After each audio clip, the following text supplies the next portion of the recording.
In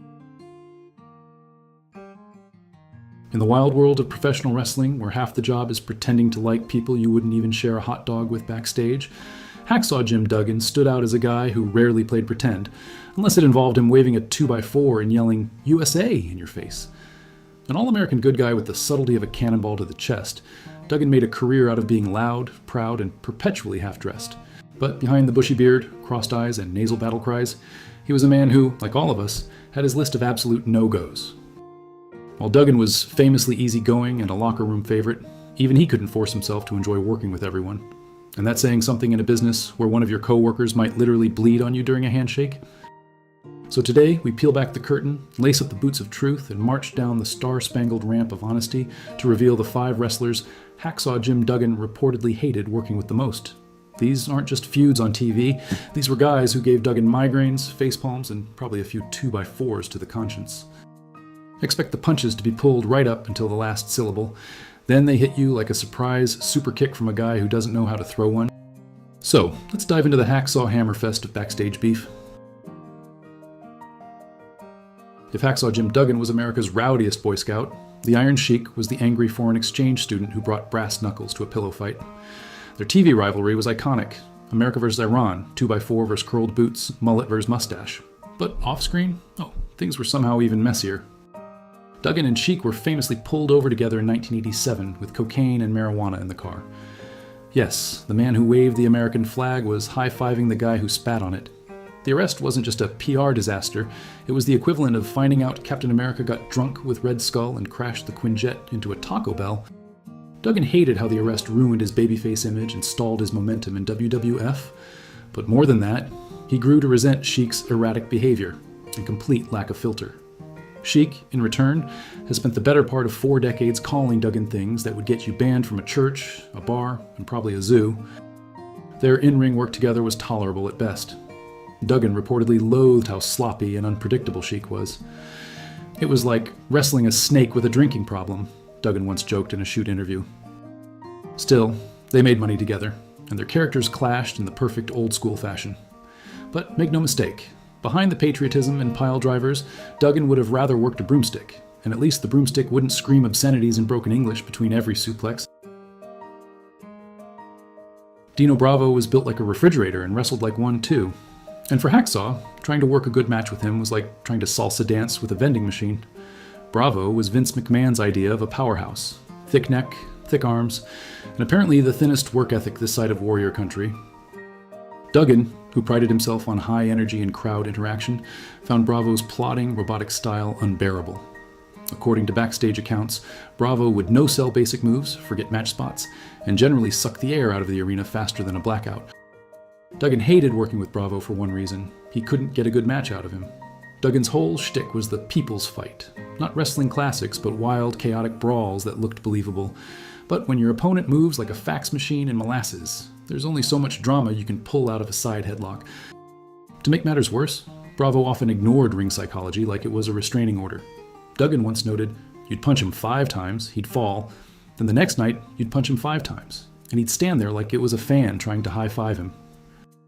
And remember, this is the same Dino Bravo who allegedly got involved with the Canadian Mafia and was later gunned down while watching hockey. That's not a joke. That's Canada for you, where even mob hits involve sports and politeness. Duggan respected Bravo as a man, but dreaded him as a match. If the match card read Duggan vs. Bravo, Hacksaw knew it was going to be less USA, USA, and more SOS, SOS. In wrestling, you've got guys who hit hard and make it look real, and then you've got guys who hit hard because they've forgotten it's not supposed to be real. Enter Hercules Hernandez, the human meat grinder of the late 80s WWF, and one of the few people who made Hacksaw Jim Duggan feel like he needed actual armor instead of just waving around a 2x4. Duggan reportedly hated working with Hercules because of how stiff and uncooperative he could be. If Duggan threw a punch, Herc would take it like he was being sneezed on. If Duggan asked him to feed into a comeback, Hercules would stand there like a statue trying to remember if it left the oven on.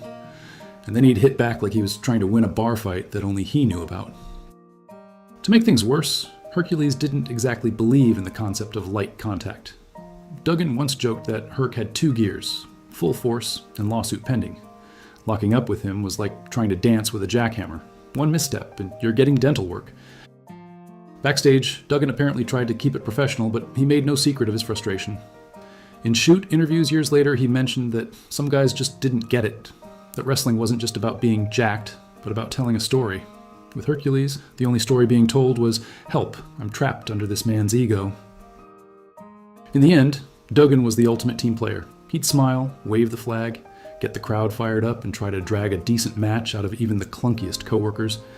But Hercules Hernandez, that was one opponent who left him less "whoo" and more "no!" King Kong Bundy was a legitimate attraction, a super heavyweight heel with a shaved head, blank expression, and the in-ring speed of a parked car. Duggan didn't hate Bundy as a person, but as a co-worker, let's just say he wasn't lining up to tag with him.